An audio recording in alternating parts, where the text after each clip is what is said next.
오늘의 주요 뉴스입니다. 서울 노량진 임용고시 학원 관련 확진자가 69명으로 늘었습니다. 이들 확진자를 제외한 수험생 6만여 명이 불안감 속에 중등교원 임용시험을 치렀습니다.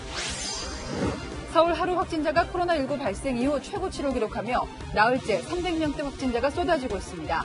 당국은 다음 달 초에는 하루 확진자가 600명 이상 예상된다며 1, 2차를 뛰어넘는 가장 큰 규모의 유행을 맞을 수 있는 상황이라고 밝혔습니다. 법무부가 신인검사 면접에 참여한 부장 차장검사들에게 특활비를 지급해 논란이 커지고 있습니다. 법무부는 적법한 예산 집행이라지만 인사 업무에 특활비를 쓰는 게 맞냐는 지적도 나옵니다. 서울의 전세 공급 부족이 역대 최고치를 기록하면서 전세난이 심화되고 있습니다. 정부 전세 대책이 1, 2인 가구에 집중된 데다 내년 입주 물량이 올해 반토막에 불과해 내년엔 전세난이 더 심각해질 거라는 전망이 나오고 있습니다. 더불어민주당 미래주거추진단장인 진선미 의원의 아파트 환상 발언을 두고 후폭풍이 계속되고 있습니다. 야당은 국민의 인간적 소망을 무시했다고 비판했는데 인터넷 커뮤니티에서는 빵이 없으면 케이크를 먹으라던 마리 앙뚜아네트와 뭐가 다르냐는 비난이 쏟아졌습니다. 오늘 뉴스에는 코로나19 신규 확진자 386명, 빠르게 확산되는 3차 유행 상황부터 전해드리겠습니다. 서울 감염 상황이 역대 최악으로 심각합니다. 특히 노량진 임용고시 학원에서 시작한 집단 감염, 그 확산세가 매섭습니다. 어제 오후 2시 기준으로 누적 확진자가 32명이었는데요. 하루 만에 69명으로 확 뛰었습니다. 중고등학교 교사가 되고 싶었던 지원자 중에 66명은 끝내 오늘 시험을 볼 수 없었습니다. 무려 6만 명이 모이는 자리, 방역을 아무리 철저히 해도 응시 현장에는 불안감이 감돌았습니다. 먼저 김민공 기자입니다. 고사장 입구에서 방역복을 입은 안내요원이 수험생들을 안내합니다. 마스크를 쓴 수험생들이 앞사람과 간격을 벌리고 일렬로 서서 시험장으로 입장합니다. 서울 노량진 임용고시 학원 관련 확진자는 69명으로 늘었고 이 가운데 66명이 오늘 임용고시 지원자입니다. 교육당국은 확진자들의 응시를 제한하고 시험은 예정대로 진행했습니다. 음성으로 확인된 사람만 시험을 볼 수 있도록 조치를 했고 음성으로 확인된 사람들도 별도의 고사장에서 시험을 볼 수 있도록. 특히 체육전공 수험생들 위주로 감염이 확산되면서 일부 고사장에서는 체육전공 수험생들만 따로 모아 시험을 보게 했습니다. 고사장 내 감염 가능성을 최대한 낮추려는 겁니다. 다른 과목 응시자들하고 안 겹치게 체육 책좀 쫙 보라고. 하지만 수험생들은 불안감을 감추지 못합니다. 독립돼서 보고 싶은데 어떤 사람이 누가 걸렸는지 아무도 모르니까. 일단 실기를 다음 주부터 또 시작하니까 이거를 어떻게 해야 될지. 고사장 입장 때는 거리 두기가 비교적 잘 지켜졌지만 시험이 끝난 뒤 고사장을 나설 때는 수험생들이 한꺼번에 몰려 나오는 모습도 보였습니다. 교육부는 추가 감염을 막기 위해 노량진 학원 관련 응시생들의 시험장에 들어갔던 감독관들도 코로나19 검사를 받게 할 계획입니다. 채널A 뉴스 김민곤입니다. 네, 지금 같은 추세면요, 2, 3일 안으로 수도권은 2단계로 격상될 가능성이 매우 큽니다. 대입 수험생들 수능은 치를 수 있을까? 이게 가장 걱정일 텐데요. 앞서 보신 임용고시 응시생이 6만 명이라면 수능은 49만 명입니다. 수능이 예정된 12월 초가 되면 일일 확진자가 600명대까지 늘어날 거라는 전망마저 나왔습니다. 이다혜 기자입니다. 서울의 한 대학병원 어린이병원에 다녀간 환자와 보호자가 확진 판정을 받은 건 지난 18일입니다. 병원 내 직원과 환자들 모두 마스크를 착용하고 있었지만 사흘 만에 9명이 추가 확진됐습니다. 지난달 25일에는 경기 성남시의 한 중학교 학생이 확진 판정을 받았습니다. 이후 가족이 다니는 헬스장에서 추가 확진자가 나왔고 헬스장 회원이 근무하는 연구센터 등 4차 감염까지 번지면서 한 달도 안 돼 87명이 감염됐습니다. 병원과 사우나, 종교시설 등 곳곳에서 시작된 소규모 집단 감염이 꼬리에 꼬리를 무는 연쇄 감염으로 전파되고 있는 겁니다. 서울은 25개 모든 자치구에서 확진자가 나와 지난 1월 코로나19 발생 이후 가장 많은 확진자를 기록했습니다. 수도권 일주일 평균 일일 확진자 수는 175명으로 이런 추세면 2, 3일 내로 거리두기 2단계 격상 기준인 200명을 충족시킬 가능성이 큽니다. 확진자 한 명이 몇 명을 감염시키는지 나타내는 재생산 지수는 1.5 이상으로 이번 달 들어 최대를 기록했습니다. 방역당국은 다음 주면 400명대, 수능시험이 있는 12월 첫 주에는 600명 이상에 도달할 수 있다고 봤습니다. 1차와 2차 대유행을 뛰어넘을 수 있는 매우 심각한 상황이라고 밝혔습니다. 여태까지 우리가 겪은 가장 큰 규모의 유행에 직면할 수 있는 상황이 지금의 현실이라고 볼 수 있습니다. 방역당국은 2단계 격상 기준이 충족되지 않더라도 선제적으로 거리 두기를 올리는 방안을 검토해 나섰습니다. 채널A 뉴스 이다혜입니다. 또 뉴스에서 여러 번 보여드렸습니다만 이 풍경 나아질 줄 모릅니다. 코로나19 확진자가 연일 폭증해도요. 유흥가의 밤은 여전히 불타는 금요일이었습니다. 장하연 기자입니다. 거리두기 1.5단계가 적용된 이후 첫 금요일 밤, 유흥가는 여전히 사람들로 북적입니다. 1.5단계 적용으로 유흥시설은 4제곱미터당 1명만 손님을 받을 수 있고 50제곱미터 이상 가게는 테이블 간 1m 이상 거리를 두거나 칸막이를 설치해야 합니다. 지금 150 안 되시잖아요. 그런데 어제부터 50 이상 지역에서 방역수칙을 지켜야 되는 거거든요. 하지만 현장에선 지켜지지 않는 경우도 있었습니다. 지금 인터넷에서 다시 해놨거든요. 정말이야.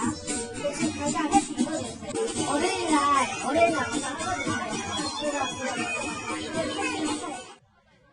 일부는 마스크를 벗고 밖에 나가려다 단속반을 보고 다급히 고쳐 쓰기도 합니다. 급기야 단속반과 실랑이도 벌어집니다.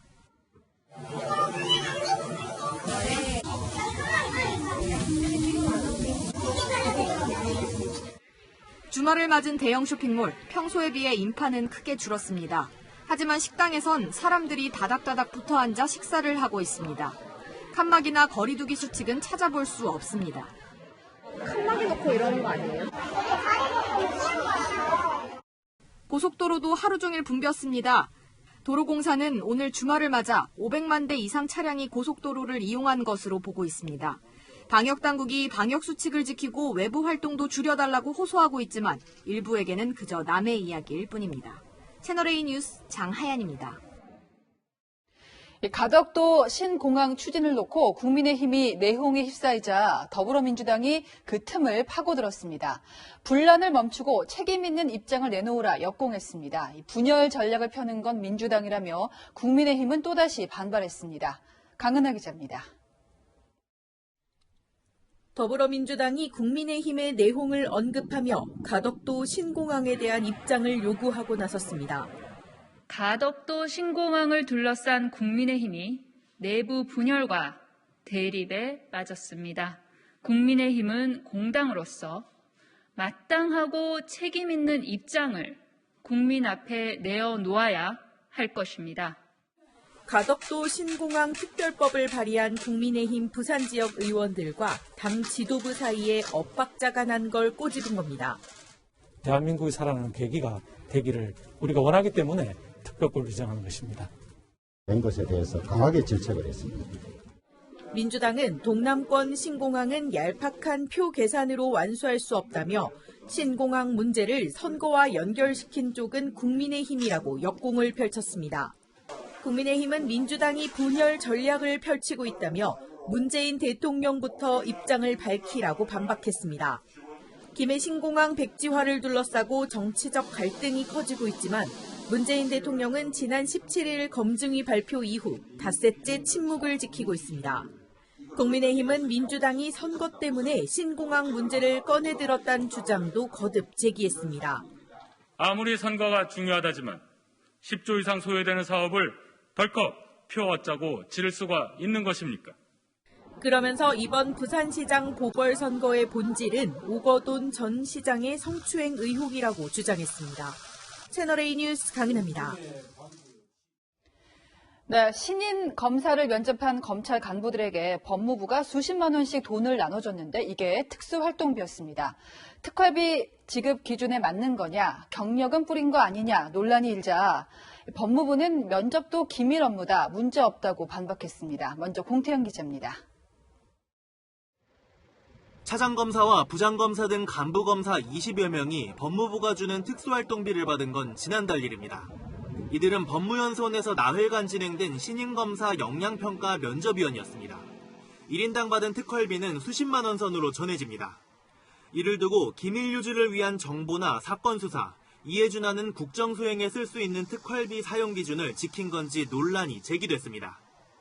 특활비를 사실상 경력금처럼 쓴 것 아니냐는 지적에 대해 법무부는 예산 용도에 맞게 배정하고 집행했다며 반박했습니다. 수사 업무 지원과 보완이 요구되는 신임검사 선발 업무 지원을 위해 용도를 적시하고 영수증도 받았단 겁니다. 법무부는 수령한 검사 대부분이 지급 목적에 맞게 사용한 것으로 안다며 심재철 법무부 검찰국장이 직접 지급한 사실도 없다고 했습니다. 하지만 법조계 일각에선 인사 업무인 면접을 기밀정보 업무나 사건 수사와 같다고 볼 수 있을지 의문을 제기합니다. 앞서 심재철 검찰국장은 국회 답변에서 인사 업무도 수사와 관련이 있다고 주장한 적이 있습니다. 인사 관련 문제는 다 비밀이 필요한 거고 또 그 검사 인사라는 게 다 그 수사하고 관련된 업무들입니다. 검찰 일각에선 일선에서 기밀을 다루거나 수사를 맡는 검사에게 줘야 할 돈을 면접관들에게 나눠준 건 자의적 집행으로 볼 소지가 있다는 지적도 나옵니다. 채널A 뉴스 공태현입니다. 네, 방금 보신 것처럼 법무부 특활비가 적절하게 쓰였는지 논란이 일고 있어도 법무부는 윤석열 검찰총장이 특활비 사용 내역부터 공개하라 오히려 맞불을 놓는 상황입니다. 추미애 장관도 거들고 나섰습니다. 이지훈 기자입니다. 신임검사 면접을 맡은 간부검사들에게 특수활동비를 준 게 적절하냐는 논란이 일자 해명에 나선 법무부. 그런데 법무부의 결론은 윤석열 검찰총장의 특활비를 엄정하고 철저히 점검하겠다는 내용이었습니다. 검찰총장이 기준 없이 수시로 집행한 특활비가 올해만 50억 원이 넘는 걸로 추정된다는 의혹이 있다며 윤석열 총장에게 특활비 사용 내역을 점검해 보고할 것을 3차례 지시했다고도 밝혔습니다. 검찰의 특활비 50억 원이 윤 총장 쌈짓돈이라는 의혹은 추미애 법무부 장관이 국회에서 제기한 내용입니다. 검찰총장의 쌈짓돈으로 돼 있는 것이 거의 한 50억에 이르는 것 같아요. 추 장관은 법무부의 입장이 나온 직후에도 SNS에 글을 올리며 법무부를 거들었습니다. 특활비 사용은 회계 감사와 점검 대상이고 검찰총장 특활비에 대한 감사는 예산 지도 감독권이 있는 장관의 정당한 직무 수행이라고 밝혔습니다. 자신이 제기한 특활비 의혹의 불똥이 법무부로 튀는 상황에서도 윤석열 총장을 향한 특활비 검증 공세를 늦추지 않겠다는 뜻으로 보입니다. 채널A 뉴스 이지훈입니다. 이 법무부 검찰 싸움은 여야 대리전으로 번졌습니다. 민주당은 검찰 특활비 깎자, 국민의힘은 법무부 홍보 예산 깎자, 칼날을 나눠서 겨누고 있습니다. 이현수 기자입니다. 더불어민주당은 법무부 예산 중에서 추미애 법무부 장관이 검찰총장의 쌈짓돈이라고 표현했던 검찰의 특수활동비 예산을 집중 공격했습니다. 민주당 허종식 의원은 어제 국회 예산결산특별위원회 예산안 등 조정 소위에서 국민 보기에 워낙 안 좋아서 53억 원 전액 삭감해야 한다고 말했습니다. 또 같은 당 위성곤 의원은 상급자가 쌈짓돈을 주는 형태는 안 된다며 제도 개선을 요구했습니다. 예결위 여당 간사인 박홍근 의원은 모두 폐지하는 건 옳지 않다면서 사용 내역을 공개하는 특정 업무 경비로 특활비를 옮기자고 제안했습니다. 야당은 특활비 문제에 대한 인식은 여당과 함께한다면서도 종합 검토가 필요하다고 주장해 최종 결정은 보류됐습니다. 국민의힘 의원들은 법무부 홍보 예산을 겨냥했습니다. 지난 1월 추 장관이 설날을 맞아 서울 소년원에 방문했던 홍보 영상이 논란이 된 것을 염두에 둔 듯 5,200만 원 삭감을 요구했습니다. 제가 어머니 역할을, 우리 차관님께서 아버지 역할을. 법무부는 이미 줄어든 예산이라며 난색을 표했지만 야당은 법무정책과 무관한 영상을 촬영했다고 주장했고 예산 3천만 원이 깎였습니다. 또 국민의힘은 형사 사법 업무를 처리하는 정보 시스템인 킥스 업그레이드 작업 비용도 법적 근거가 없다며 196억 원 중 180억 원을 깎자고 주장했습니다.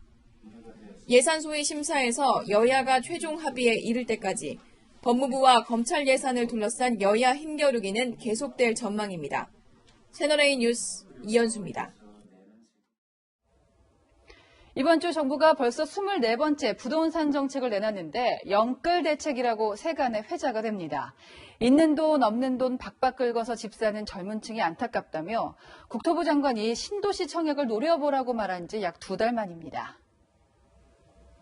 그 다주택자들이 보유하고 있는 물건들이 많이 거래가 됐는데 그 물건들을 30대에 영끌하는 비싼 가게 30대가 사준 게 아닌가 이런 굉장히 안타까움이. 정작 영끌하는 건 정부였던 셈입니다. 정부가 영혼까지 끌어모아 만들겠다는 전세 물량은 11만 4천 호. 하지만 인기 없는 빈집 혹은 호텔방을 개조해 공급하겠다고 하면서 이 정책이 시장에 통할지는 의문입니다.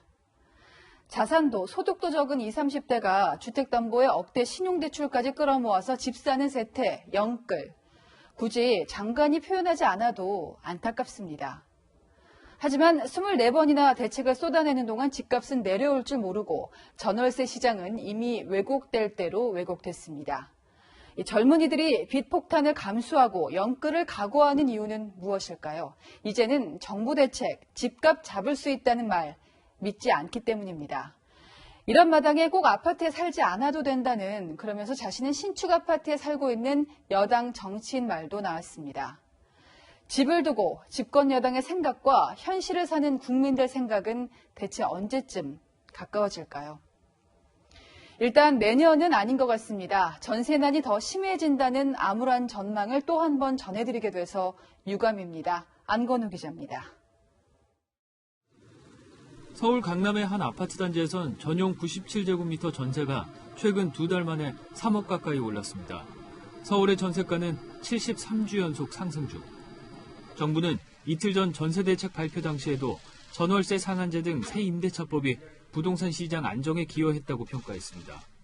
10명 중 7명은 전월세값 급증에 대한 걱정 없이 살던 집에 계속 거주할 수 있게 되었습니다. 하지만 계약갱신을 앞둔 세입자의 생각은 다릅니다. 2배 가까이 전세가가 올라가지고 집주인이 조용히 올라가려 할 것 같고 그렇지 않으면 집을 팔아도 할 것 같습니다. 서울의 전세 공급 부족을 보여주는 지수도 매주 최악의 기록을 갈아치우고 있습니다. 100 이상 숫자가 올라갈수록 수요 대비 공급이 부족하다는 뜻인데 최근 지난 2012년 통계 작성 이래 역대 최고로 치솟았습니다. 문제는 내년입니다. 올해 서울의 입주 물량은 4만 9천여 가구. 보통 신규 아파트가 들어서면 전세 물량이 대량으로 공급되지만 올해는 이 공식마저 통하지 않았습니다. 재건축 초과이익 환수제 등 지난 2017년부터 강화된 규제 여파로 내년 입주 물량은 올해 반토막에 불과합니다. 입주 수요가 전세 시장에 머무르면 전세 대란은 더 심해질 수밖에 없습니다. 임대사업자 등록을 한 160만 가구가 일부 매각할 수 있도록 퇴로를 열어줘야 됩니다. 이게 아마 발목이 묶인 상태에서는 불안감은 지속될 가능성이 높아요. 매매 시장을 활성화해야 전세 시장에도 숨통을 트일 수 있다는 지적입니다. 채널A 뉴스 안건우입니다.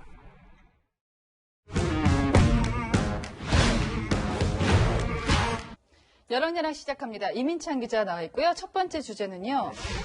자, 이 노래 제목이죠? 맞습니다. 서태지와 아이들의 노래죠. 환상 속의 주제입니다.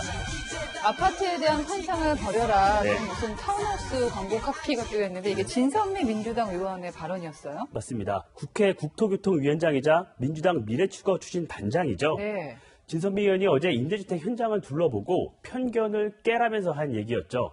그런데 정작 진 의원은 서울 강동구에 위치한 대단지 신축 아파트를 임차해 사는 것으로 알려지면서 논란이 커지고 있습니다. 네. 자, 그런데 부동산 민심을 자극하는 여당 의원들의 발언, 이게 처음이 아니잖아요. 맞습니다. 직접 들어보시죠.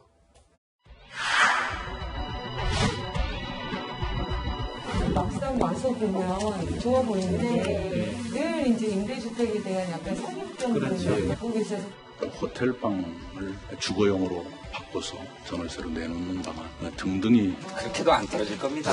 이런 천박한 그런 도시를 만들면 안 되는 거거든요.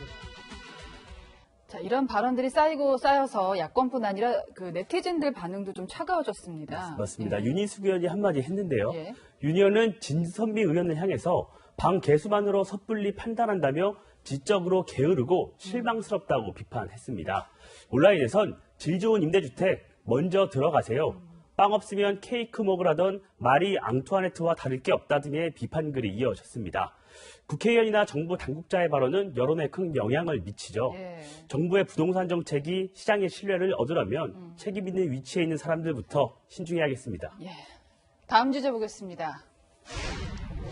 너도 나도 이순신 장군. 추미애 장관하고 윤석열 총장의 모습도 등장을 했는데요. 요즘 이순신 장군이 자주 등장하는 것 같아요. 더불어시민당의 공동 대표를 지냈죠. 최백은 건국대 교수가 추미애 법무부 장관을 이순신 장군에 비유했는데요. 추 장관이 민주공화국을 거부하고 검찰공화국을 유지하려는 윤석열 검찰의 개혁에 온몸을 던지고 있다는 건데요. 그러면서 추 장관 교체를 입에 담는 이들은 토착 외부이거나 협력자라고 주장했습니다. 이쯤 되면은 국민의힘에서 가만히 있지 않을 텐데요. 김웅 의원이 나섰습니다.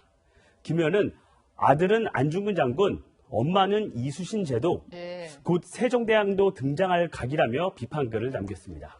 생각나는 게 소환이 됐어요. 과거 민주당이 추 장관 아들을 안중근 의사에 빗댄 적이 있잖아요. 요거를 다시 소환한 거죠. 지난 9월인데요. 추 장관 아들의 군복무 특혜 의혹이 논란이 일던 때입니다.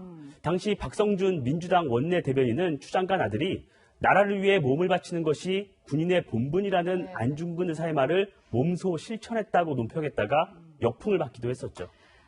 그런데 이순신 장군 있잖아요. 국민의힘에서 그 이전에 윤석열 검찰총장더러 이순신 장군이라고 표현한 적이 있잖아요. 지난 7월입니다. 윤 총장을 향한 여권의 압박이 커지자 하태경 국민의힘 의원은 SNS에 이렇게 적었는데요. 대통령에게 충신은 윤 총장밖에 없다. 간신들이 충신을 내치는 건 이순신 때나 똑같다. 2주택자였던 윤석열 총장이 집 한 채를 매각한 게 알려지자 대통령 측근들보다 먼저 지시에 따랐다며 충신에 비유한 겁니다. 이순신 장군은 한 분인데 여권도 야권도 자기 정치적인 관계에 따라서 끌어서 비유를 하는 것 같습니다. 이순신 장군은 군간의 위기를 리더십으로 극복한 위인으로 평가받고 있죠. 그러다 보니까 많은 리더들이 닮고 싶은 모델이기도 한데요. 하지만 진정한 리더에 대한 평가는 국민들이 하는 게 맞겠죠. 그래서 오늘의 열왕야랑은 국민 인증으로 정해봤습니다. 국민 인증, 지금까지 열왕야랑이었습니다.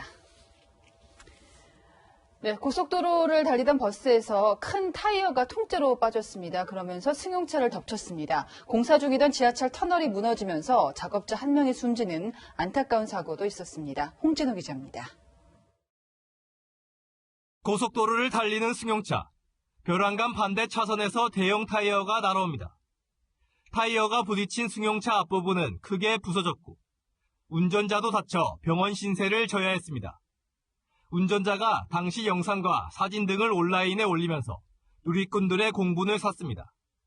경찰 조사 결과 반대편 차선을 달리던 광역버스에서 타이어가 빠지면서 사고를 낸 것으로 드러났습니다. 경찰은 버스에서 타이어가 어떤 이유로 빠졌는지 수사를 벌이고 있습니다. 운전기사분 입건을 해서 진행 중이고 회사 측을 상대로 지금 조사 중에 있어요. 최근 5년간 고속도로에 떨어진 낙하물은 126만 건이 넘습니다. 이로 인한 사고는 210건이 넘고 25명이 죽거나 다쳤습니다. 소방대원들이 무너진 터널 안에서 구조작업에 분주합니다. 어젯밤 11시 50분쯤 지하철 4호선 연장공사 구간에서 붕괴 사고가 나 작업 중이던 48살 구모 씨가 매몰됐습니다. 사람이 돌에 깔렸다는 신고 내용으로 출동. 현장에 출동한 소방당국이 2시간여 만에 구 씨를 구조했지만 이미 숨진 상태였습니다. 당시 구 씨는 60m 깊이 지하에서 바닥을 평평하게 고르는 작업을 하던 중 변을 당했습니다. 경찰과 소방당국은 목격자 진술을 토대로 정확한 사고 경위를 조사하고 있습니다. 채널A 뉴스 홍준호입니다.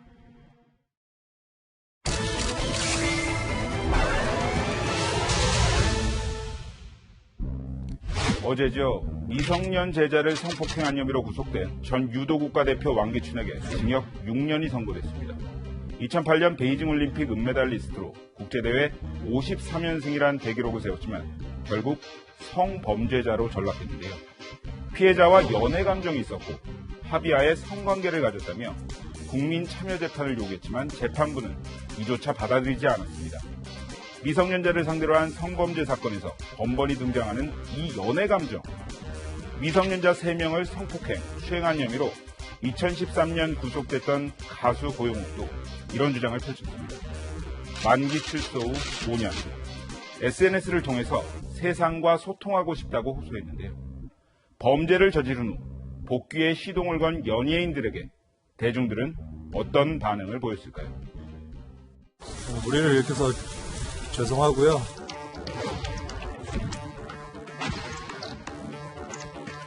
이제부터 제가 또 감내하고 살아야 할 일들이 있겠지만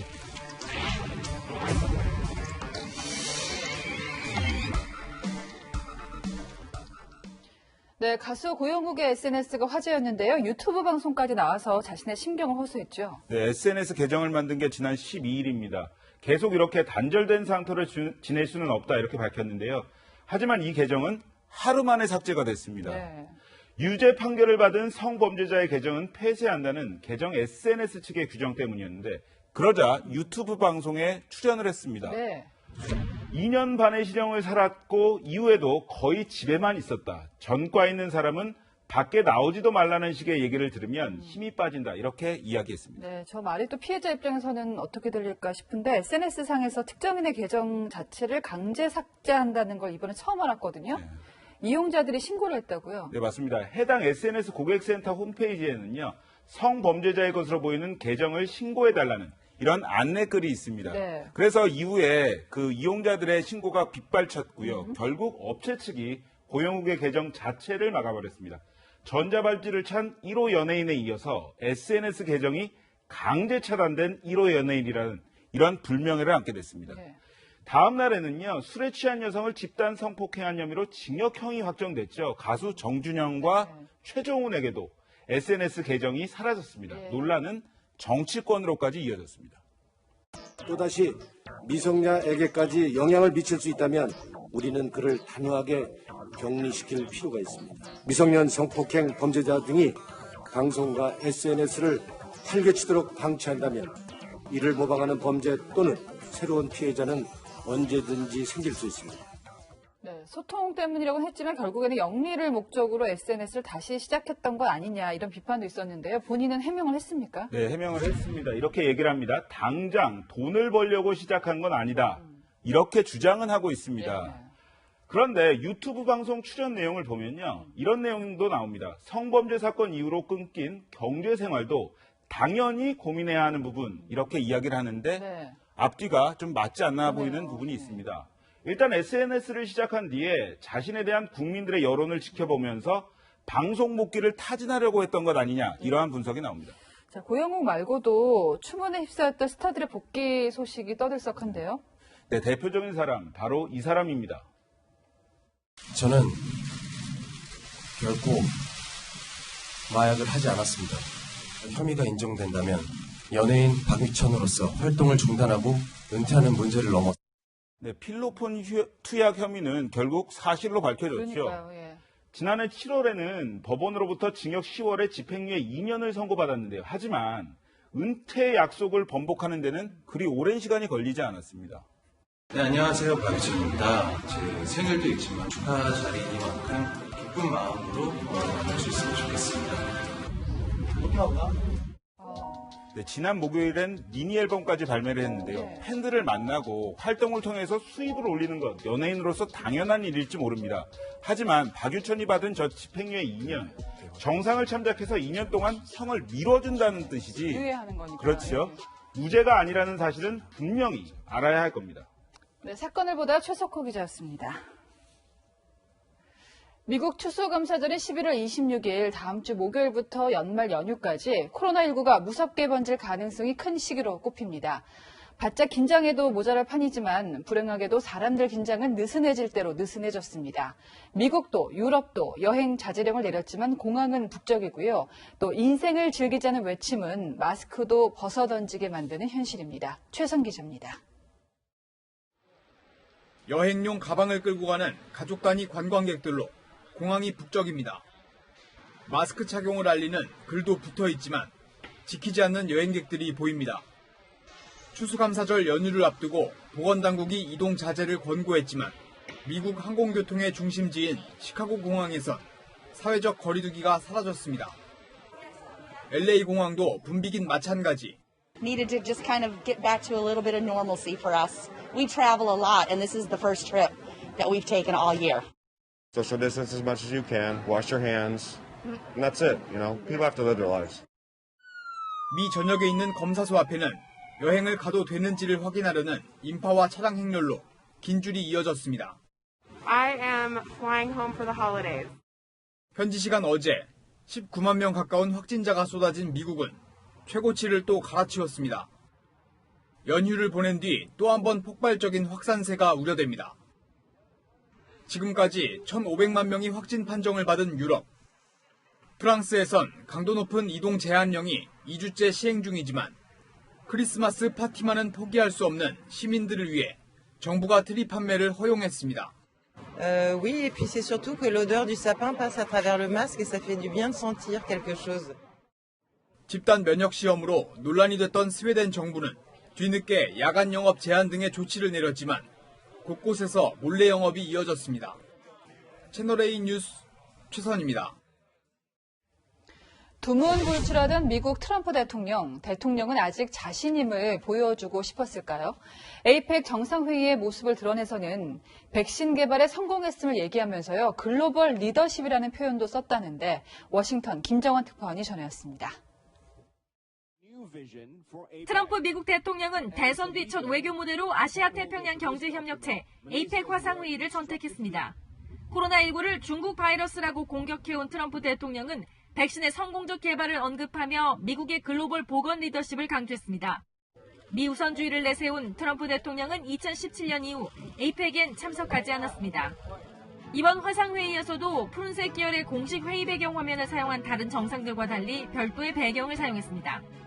대선 결과에 불복하며 외교적 행보를 거의 중단했던 그가 이번 회의를 통해 현직 대통령으로서의 존재감을 다시 부각하기 위해 다자 외교 무대인 에이펙을 선택했다는 분석이 나옵니다. 백악관은 트럼프 대통령이 인도태평양 지역의 평화 번영 증진과 코로나19로부터의 전례 없는 경제적 회복에 대한 미국의 약속을 재확인했다고 밝혔습니다. 시진핑 중국 국가주석은 한때 미국과 일본 주도로 중국을 포위하는 경제협정으로 인식됐던 CPTPP에 가입할 뜻이 있다며 깜짝 연설을 했습니다.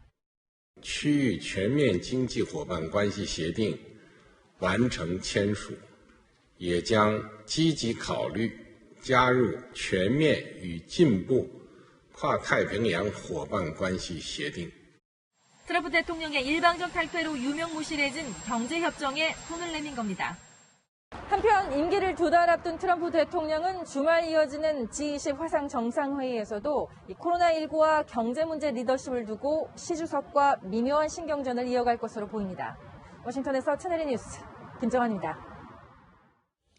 조지 플로이드, 백인 경찰이 과잉 진압하다가 죽음에 이른 미국 흑인 사건 기억하실 텐데 비슷한 사건이 브라질에서도 일어났습니다. 정다은 기자입니다. 보안요원 한 명이 흑인 남성의 다리를 들어 쓰러뜨리고 한 명은 사정없이 주먹을 휘두릅니다. 잠시 뒤 여러 명이 몰려와 무릎으로 흑인 남성을 제압합니다. 흑인 남성은 목숨을 잃었고 보안요원들은 모두 구속돼 조사를 받고 있습니다. 대형마트 계산대에서 직원과 언쟁을 벌인 남성이 뒤따라온 보안요원들과 주차장에서 몸싸움을 벌이다 변을 당한 겁니다. 사건 다음 날은 포르투갈 식민지 시절 가혹한 노예노동에 저항하다가 처형당한 흑인 지도자를 기리는 브라질 흑인 인권의 날이었습니다. 영상이 공개되자 분노한 시민들의 항의 시위가 전국에서 벌어졌습니다. 대형마트에 항의하는 시위대는 계산대에 들어누웠고 불을 질렀습니다.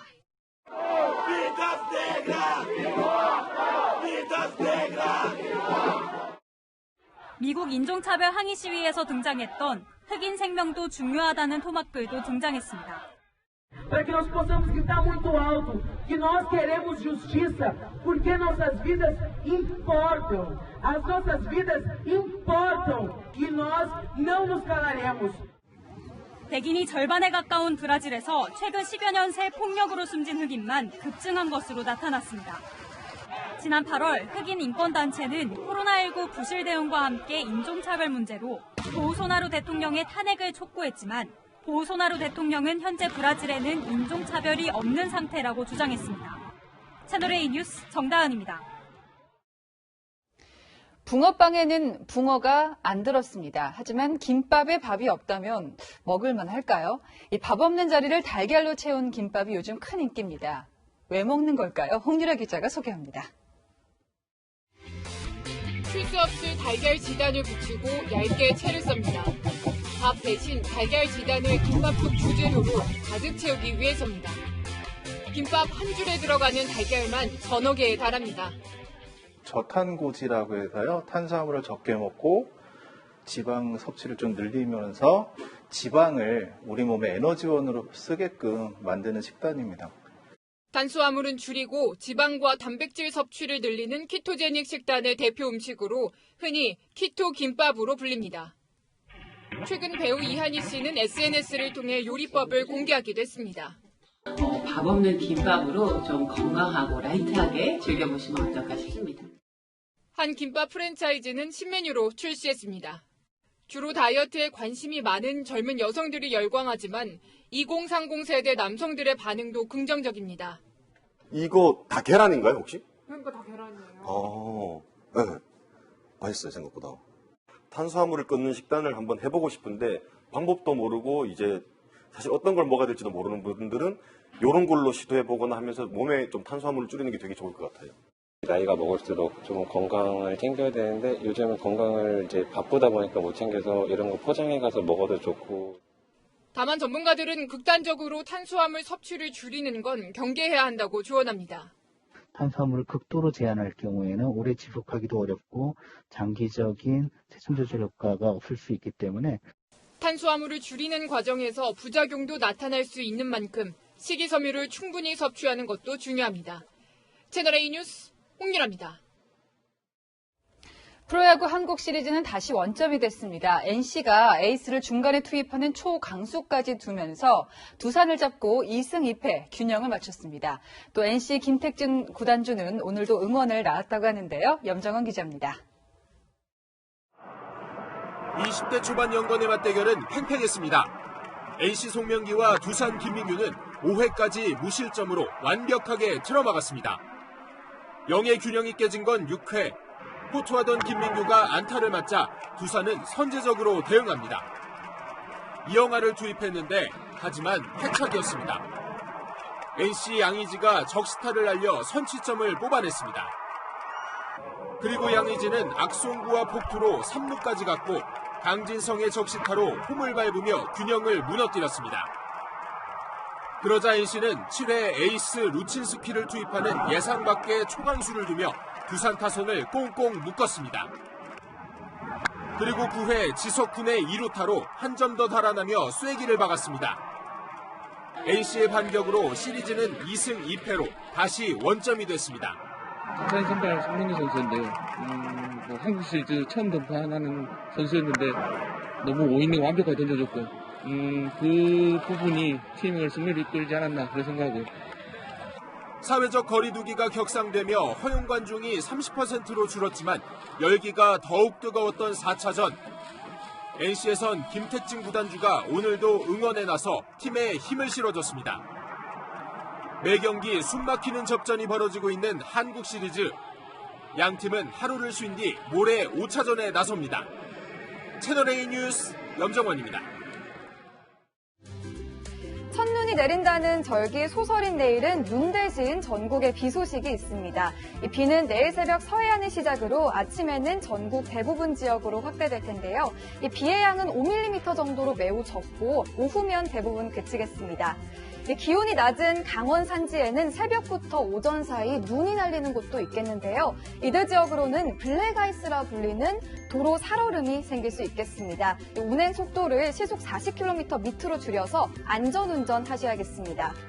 한편 내일 비가 그친 뒤에는 날이 다시 추워집니다. 우선 내일 서울의 아침 기온 6도로 오늘보다 5도 정도 더 오르지만요. 월요일 서울의 아침 기온은 영하 2도까지 뚝 떨어지겠습니다. 모레까지 동해안 지역에는 파도가 거세게 일겠습니다. 해안가 안전사고에 각별히 주의하셔야겠습니다. 날씨였습니다. 네, 저는 내일 또 뵙겠습니다. 내일도 뉴스입니다.